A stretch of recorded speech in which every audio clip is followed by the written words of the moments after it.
Sorry, I'm going to try and look you in the eye or in the camera, but what is likely to happen is I will keep looking over there. And the reason for that is because that's where my screen is, over there, and I've just got the camera sort of set up here. So it's going to be easier for me to look you in the eye when some of you have your cameras on, or if you have your cameras on, because I'll be able to see you. At the moment I can only see myself, and when I look at the screen that's a little bit disconcerting as well. So hi, everybody's joining now. We'll get started in just a moment. I'm going to launch straight into a PowerPoint presentation because we've got an hour and a half. An hour and a half is quite a long time to sit in front of a screen, so I'm hoping at about the halfway point we'll have a bit of a break and we'll start working from there. So I know some of you are a bit shy about showing your backgrounds or showing yourself working in your pajamas. Please don't be, because this is going to be a really it's a really disrupted semester. So much is going on for all of you. That what I think is going to be important is that we do try and connect, and that we do try to get to know each other. Now, because you'll be working in groups, you'll have plenty of opportunities to do that. But design thinking is about being brave in some ways. So bring your best selves in. There's a couple of you I can see your faces, and I'm really happy to see them. So I'm really looking forward to getting to know you all a little bit better. So yeah, without any further ado, I'm going to share my screen. Sorry, she says not sharing her screen at the moment. I'm going to share my screen. It's going to be a bit crazy because you're going to actually see me on the screen first, which is going to be ridiculous, before I turn on this power. Actually, I can turn on this PowerPoint presentation, which I'm hoping will stand up. Again, the other thing you're going to have to bear with me is it can be quite hard for me to see when you put things in the chat, or when you're trying to let me know that you want to say something or join in. I think we just need to persevere with that. For those of you who are brave enough to be on camera, what I found in the past is if you pick up a piece of paper or something and wave it around, that's often easier for me to see if you're trying to join in. For the rest of you, particularly somebody is on camera, if you see something in chat, let me know.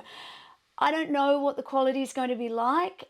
Worldwide, everybody's working from home and using Zoom and Skype and things like that. And so what's happening is everybody's bandwidth is being crushed.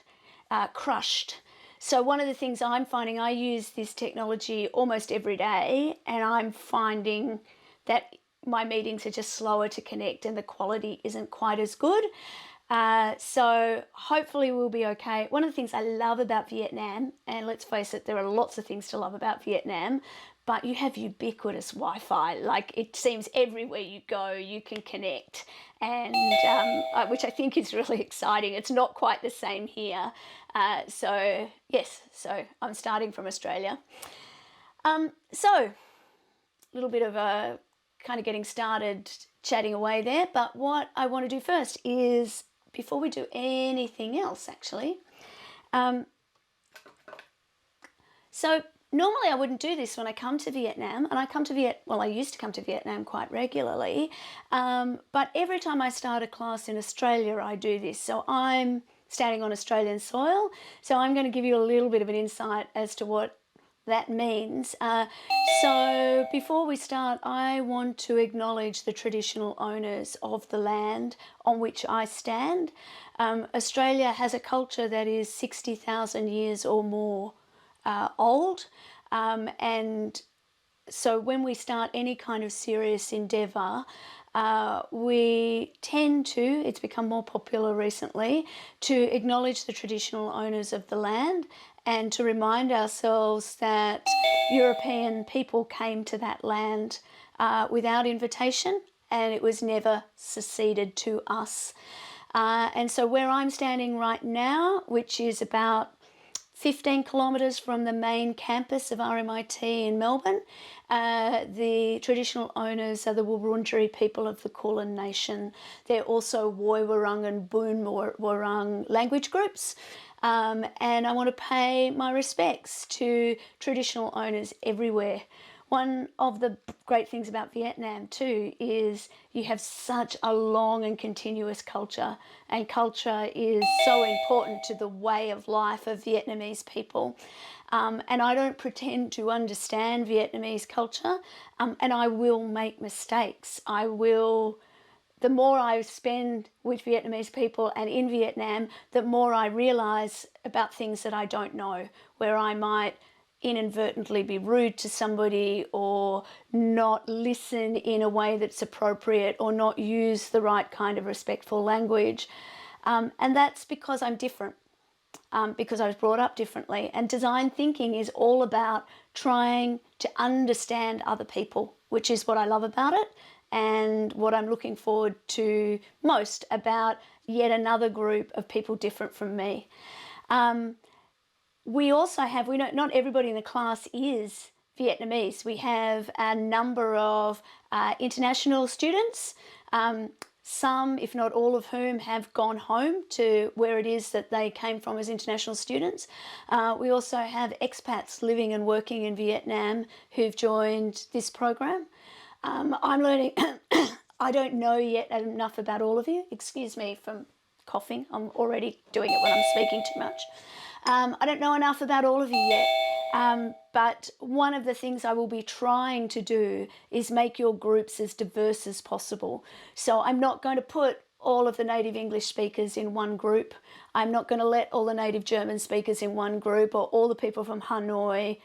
What I'm wanting to do is mix you up, because so much of what we need to do is about achieving a greater understanding of people. And if we're only with people like us, we're not going to learn anything new. Sorry.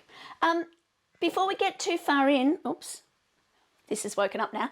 I just wanted you to have a quick look around Zoom. I'm supposed to be using Collaborate Ultra. You are probably using Collaborate Ultra if you are in other classes. I just use Zoom for my consulting work all the time. I have it, it works without much fuss, and I think personally it's more authentic to business people because it's a tool that you're most likely using. If you are using Skype for Business, you can access Zoom through it and you'll see the Skype for Business connections instead. The things that I just really wanted to point out to you is, if I haven't set it up already, I will shortly. We're going to be sharing screens quite regularly. I'm doing that right now, but part of how you're going to be working is you'll be sharing screens as well, initially just with each other, but I think as we do more work in the coming weeks, I'll be looking at groups to report back on what they've been doing, or individuals to share their work or their thoughts, and one of the greatest ways to do that is sharing screens, even if you're too shy to share your face. Secondly, a fairly new feature, I think it's just come in the last week or two, is these reactions are quite nice. You can hit the little reaction key bar and you can basically, see Paul's doing it right now. You can give a thumbs up or a little heart. I don't think it tells me if you're angry, but hey, particularly if you're not going to put your faces on, if you can let me know if you've understood something or if we're going at the right pace, that is great. Thirdly, I should say, chat. Chat screen, that's what it looks like. You can basically access it from that button there. By the way, I'm assuming you can see my highlighter, yeah? Nod if you can see can you see a zoom or something? It's just gone away. Now I'm highlighting again. Yes or no? Yes, I can see. Casey's using the analog thumbs up, which is actually probably my favourite one. So basically, in the chat, if you send a note to everyone or to me personally, hopefully I will see it. But if you want to send notes to each other and get to know each other, I have no problem with that. It's the equivalent of talking in class, I guess. I would caution you, too much multitasking can mean it's hard to pay attention. But we've got an hour and a half together. I think if you have questions or you want to get to know people, you're chatting with them, please feel free to do it. The other functionality that we will be using here is we're going to use breakout rooms. So the exercise that we'll spend a lot of today's class doing, you're going to be paired up. Now I'm going to confess, I've never put people into breakout rooms when they haven't been pre-arranged before. So I'm hoping it's not going to be a big fuss, but I think we should be right, because I just want you to pair off so you can go and work together, talk to each other about something, and then come back again. And I didn't want to pre-arrange you because I couldn't be 100% sure how many people would actually come to this class, if that makes sense. The rest of it should be pretty straightforward, but feel free to have a play around. The next thing, you can tell my face changes colour when the screen changes because, in fact, at risk of messing everything up, see, this is my screen here. It's like I've got a TV screen in my room and I stand up when I'm working. It's a little bit silly. But yeah, so I should think about the prettiness of the light when I design my screens. So what am I sharing here? I'll just move you guys away so that we can see the screen. I want to talk to you a little bit about Chatham House rules right from the very beginning. Now, this is an expression that some of you might have heard before, but it's often misunderstood. And Chatham House rules will be key to pretty much every class in your MBA program. So the Chatham House rule is often misunderstood. When somebody says we're going to have a session or we're going to have a discussion under Chatham House rules, often people think it's a confidential discussion. That is not, in fact, what Chatham House rules mean. Chatham House rules mean that people should feel free to share information about themselves, their own businesses, the things that they've learnt, and in the knowledge that if somebody repeats that information, that they will not be acknowledged. So they won't, or attributed is probably the better word there. So if I tell you something about a place that I have worked in, to give you an example, and it might be an unflattering example, then I should feel comfortable that you are not going to attribute me. Now, we've got a special concern here though, because we're doing this online. All of these are going to be recorded, and there's nothing that I can do to stop class members recording your own as you are watching. So if you are concerned about anything that you say about your life, your business being put into a recording, I suggest that you don't discuss it during the webinars and that you establish Chatham House rules amongst your group members. But also in any offline communications that you have with me where others can't see what it is, I want you to know that I will keep that in absolute confidence. Any questions, concerns there? Just a very quick thing to start with because it is important and I don't want to have to come back to it.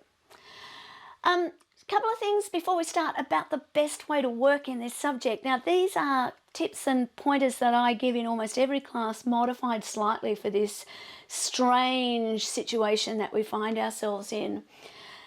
The most important and the most difficult one for this class will be interacting with other people. Design thinking is by its nature a collaborative skill. When we look at what the World Economic Forum predicts will be the most sought after skills for workers in the next 5 to 10 years, creativity, collaboration and problem solving are right up towards the top. One of the things, I work a lot with lawyers, and so a number lawyers are regularly telling me, law firms are regularly telling me that graduates aren't good at collaborating. Now, part of that is the way they hire them, to be quite frank, but it is something that at university it can be very difficult to develop collaboration skills. In some ways, I think that's the opportunity of working online the way you are, that you're going to really have to engage with collaboration and find the tools to do it.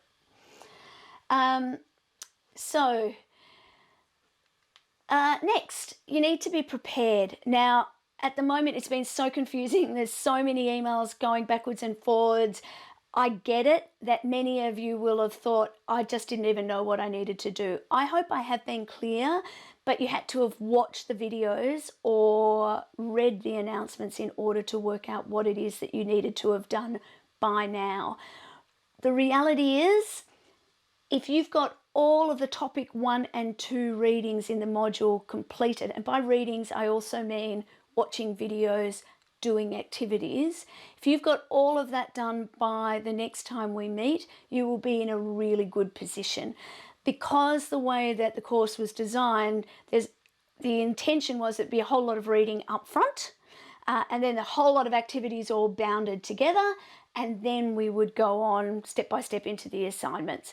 Now, I shared my prototype of what it is that I think this new course will look like.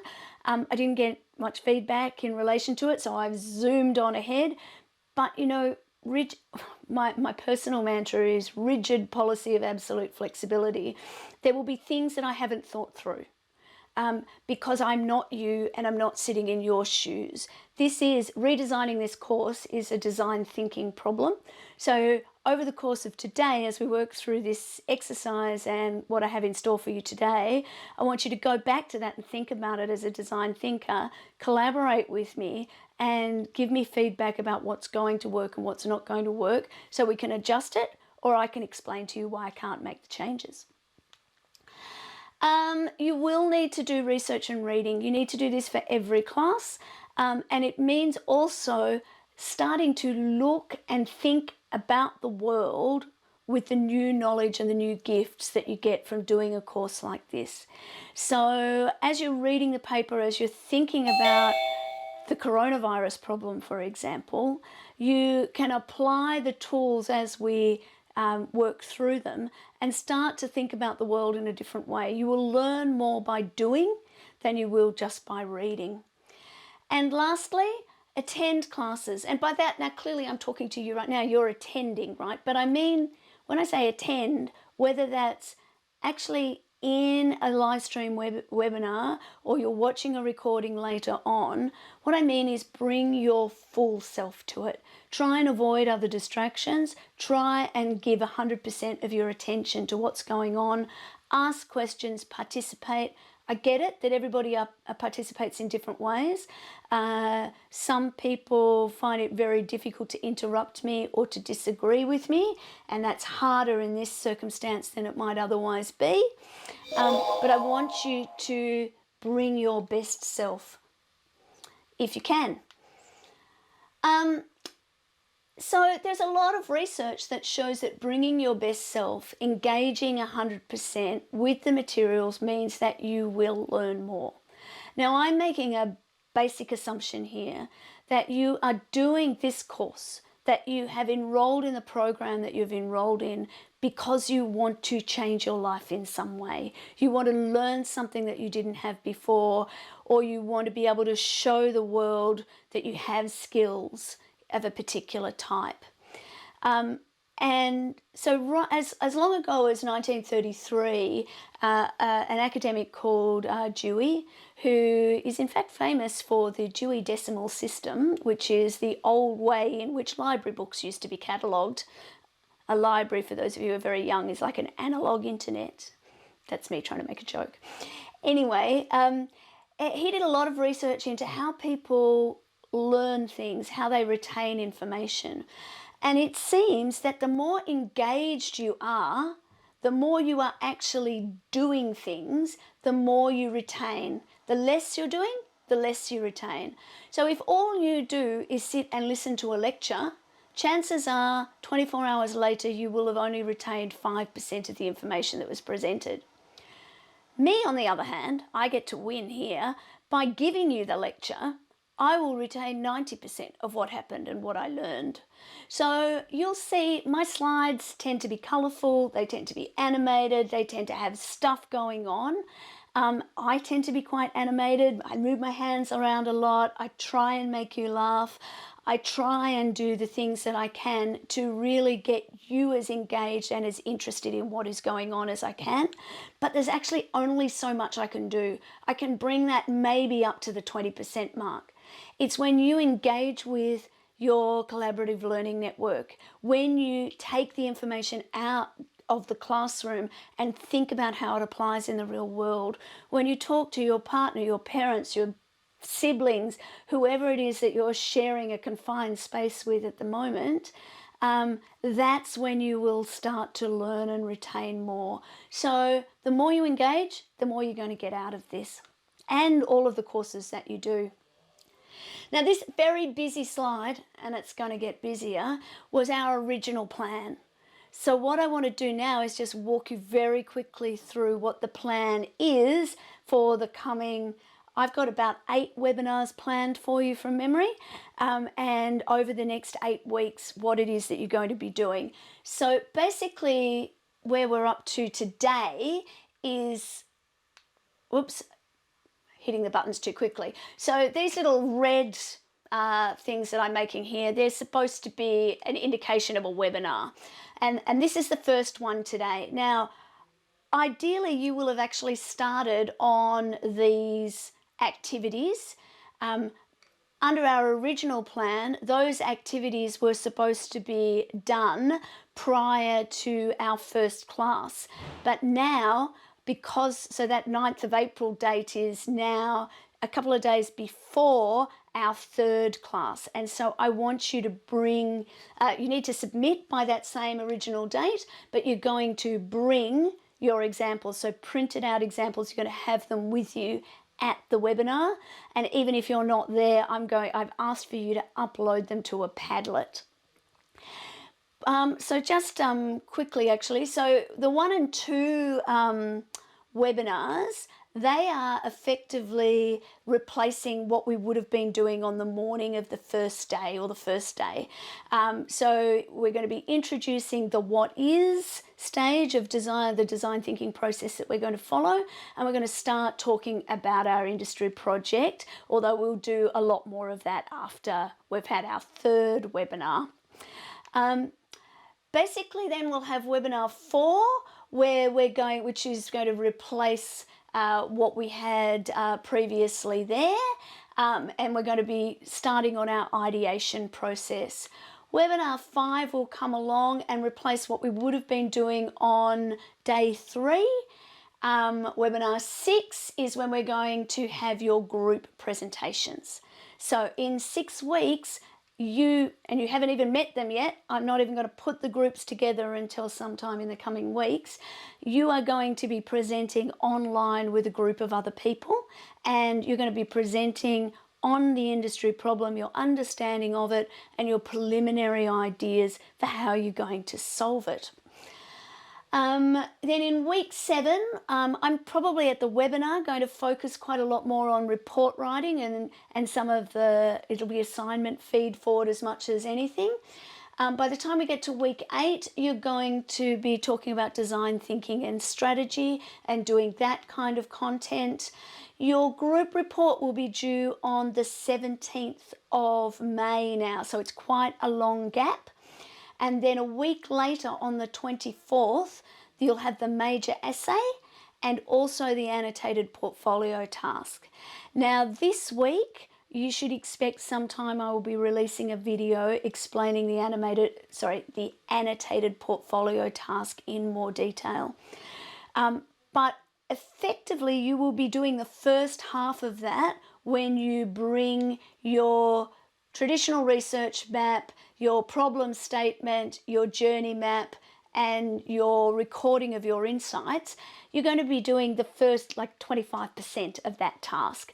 I'm basically, by gathering that stuff, being able to give you feedback that'll get bundled together, and across the course of doing this program, as you do exercises, you're going to basically take a photo of them, put them into a document, and record what you did, what you learned, what you would do differently next time, whether you think it's a good tool or not, how you might use it, range of different reflection activities, and you will be getting more feedback on how the reflection works.